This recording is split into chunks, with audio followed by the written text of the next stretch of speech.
All right, here we go, Mr. Smartass, part number 2. I'm going to get right to the questions. I'm still laughing about the other two I just got. But here we go. This question is from Anonymous. Hey, Mr. Smartass, I don't know how to become a follower because you're a jackass, so I figured I'd just remain anonymous. Yeah, okay. Here's how it goes. I work in an office building for an insurance company. I've been working there for about 4 years. I haven't had a problem till now. You see, my cubicle is right next to a gay man who always invites his boyfriend out to lunch, and sometimes his boyfriend comes back to him upstairs where his cubicle is. And all I hear is them talking about what they're going to do to each other each night. And sometimes it gets so graphic that when I'm listening to it, I have to leave the area immediately, feeling disgusted. So my question is, does this make me a homophobe, or am I just being a man? Oh, let me tell you something, buddy. If it bothers you that you hear a couple of gay guys talking about what they're going to do to each other, I don't know, dude. Because it wouldn't bother me because I'm comfortable in my heterosexuality. If it bothers you and you're like, I can't hear this, I can't hear this, in the back of your mind, you're probably saying, I can't hear this. Holy shit, they're talking about cock. They're talking about cock. And here's you peeking over the fucking cubicle. What are you guys talking about? Cock? Oh, okay. I'll leave you alone. That's what you're probably really fucking thinking, buddy. You're probably thinking, how the hell do I become a cocksucker? Quick story.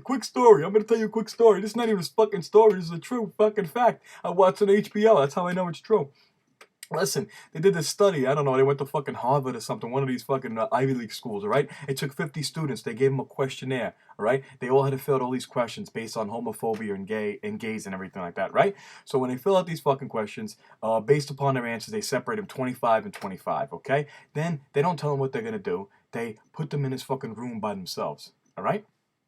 I put them in a room, and all that's there is a fucking chair with a little device like a ring on it, and a fucking TV and a VCR. All right? Or VCR, DVD player, whatever the fuck. VCR, I'm living in the 80s. All right? So now, I tell the guys over the mic, listen, pull down your pants, put the ring around your penis, sit down and press play. So that's what they all did. What happens is when they press play, it's a fucking gay porn. Okay? Now they gotta watch it. They gotta sit and watch it. Now that fucking ring was a stimulator to see if they're stimulated, if penis is getting stimulated, all right? Now, based upon their studies, when everything was all said and done, all right? This is not a lie. It was on HBO. I don't know, one of those real sex fucking crazy shows. But I watch that sort of shit. I like to learn about a lot of different things. So based upon what they found out is that almost all of the non-homophobic answers had no sexual stimulation. And almost all of the homophobic answers had sexual stimulation.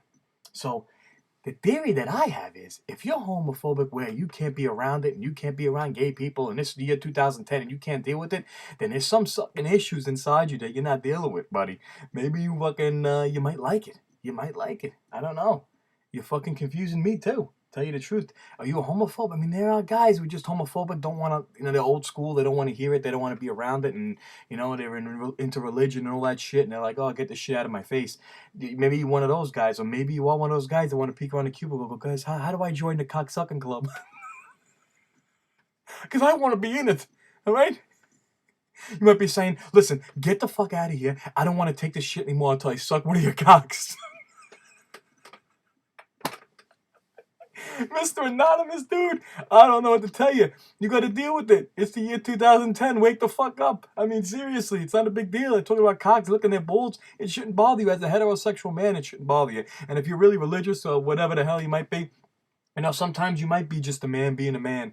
But that's like fucking dark ages, dude. I mean, seriously, who gives a shit, I mean, it's not like they're coming over to cubicle going, hey, listen, dude, we would want to know if you want to get involved with a circle jerk or some shit like that. That ain't even bother you. They're talking amongst themselves. Leave them alone. Fucking deal with it and move on, right? Just or he has to move your cubicle or something like that. That's gonna make it obvious, though. Don't you think the gay guy's gonna think in their head, he's moving his cubicle? You know why? Because he actually likes what we have to say. He can't deal with it. He's hiding something inside.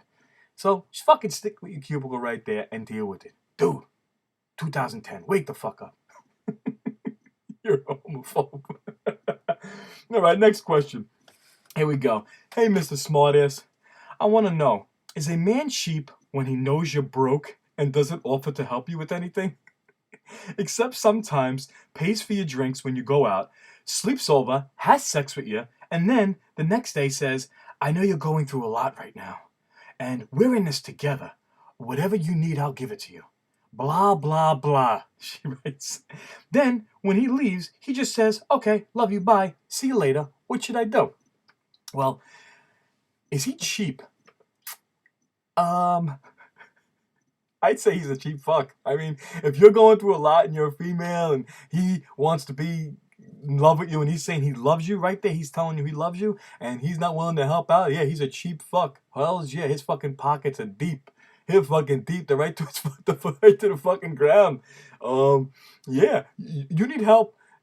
It's the year 2010. Everybody helps out each other. You're in a relationship. Sometimes the way the job market goes, the way everything's going, yeah. Sometimes the guy might need help. Sometimes the girl needs help. But as a man, you know what I'm saying? As a man, and your woman needs help, and she's saying you need help, and you're like, oh, we're in this together. Don't even worry about it, baby. You know what? See you later. Thanks for the sex last night.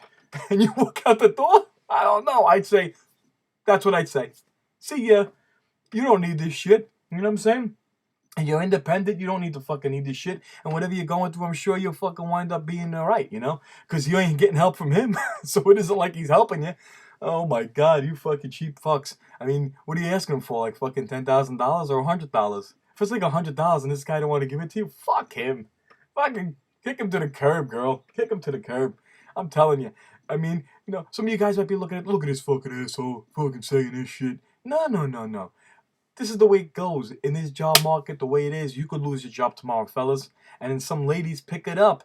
Alright? They pick up the tab for you sometimes. They buy you shit sometimes. They buy you the nice fucking sneakers, alright? They buy you the nice fucking jeans, nice cologne. And it happens. You know what I'm saying? But if you're a man and you know your woman's struggling, you don't want to help her out, you're pathetic. Next time he says, and he walking out the door and he goes, yeah, I know you're going through a lot, baby. Cut him off. Cut him off. Just smack him right in his face. You know, I know you go... Just like that. Just fucking smack him right in his face. Wake up. This is what you said last time, motherfucker. Now help me out. If you're gonna help me out, help me out. If not, get the fuck out of here. Oh my god, where do you meet these people? Seriously, where do you meet them? You meet them online, like fucking cheapguide.com or something? I don't know where the fuck you're meeting these guys. But a lot of people talk about it. I know a lot of people that talk about fucking guys being cheap and girls being cheap and all this shit, but mostly guys. I don't get it. I don't get it. I mean... He's cheap and he says, goodbye, see you later. Yeah, well, you know what? You need to tell him to see you later. That's what you need to fucking do. Fuck him. Well, like I said, smack him in the face next time he opens his mouth and he's about to say he's going to help you out. Wake up, because last time you said this, motherfucker, and you didn't help me out. You didn't help me out. Help me out or not help me out. Okay? Because you never know it. You could tell him he might lose his job one day or he might be going through some struggles and you might be in a good financial state and you can help him out. But maybe you'll remember, you know what? You didn't help me out, motherfucker. Fuck you. And you go buy yourself a Gucci bag or something. That's what you should do. Fucking dickhead. He's over there fucking buying himself, taking his friends out, drinking and shit, partying. Woo! Woo! And saying, fuck. Yeah, you know, she fucking asked me for help. You know what I said? Okay, I'll see you later. That's what he's doing. So fuck him. Alright, trust me, I'm right about this. But see if he's gonna help you out. Next time, slap him in the fucking face. Wake the fuck up. Are you gonna help me or not? If he's not gonna help you, he's not a fucking real man in my book. I don't think so. Not if you really, really need his help and you're struggling. You didn't say if you have a kid or not, if you have kids and shit like that, and or he has a kid with you. I mean, all this shit is fucking comes into play here. That's why I can't wait to talk to these people online so I can fucking really get in your heads. Alright? Well, that's it for me right now. I'm gonna be back doing some more videos. Check out the website. Well, it's a blog page now, not a website. It's under construction. Okay? That's what my manager / ex-friend said. The reason why he's my ex-friend is all he tells me to do is go fuck myself every time I call him. I can't bother him. Listen, go fuck yourself. I'm doing something. So he's my ex-friend. He's my manager ex-friend. Well, he's working on the website. The website will be up. Once it's up and running, you guys are going to be able to call in live twice a week. It's going to be fun. It's going to be crazy. So look for it. All right? www.mr.smartass.net. Go on the blog page, write questions, write your comments. Get it all out, baby. Get it all out. It doesn't have to be outlandish questions. It can be normal, everyday questions of what's going on in your life. I don't care. I'll answer anything. Sports, whatever the fuck it is, I'll answer it. All right? This is Mr. Smartass saying, it's goodbye from me. Take care, bud.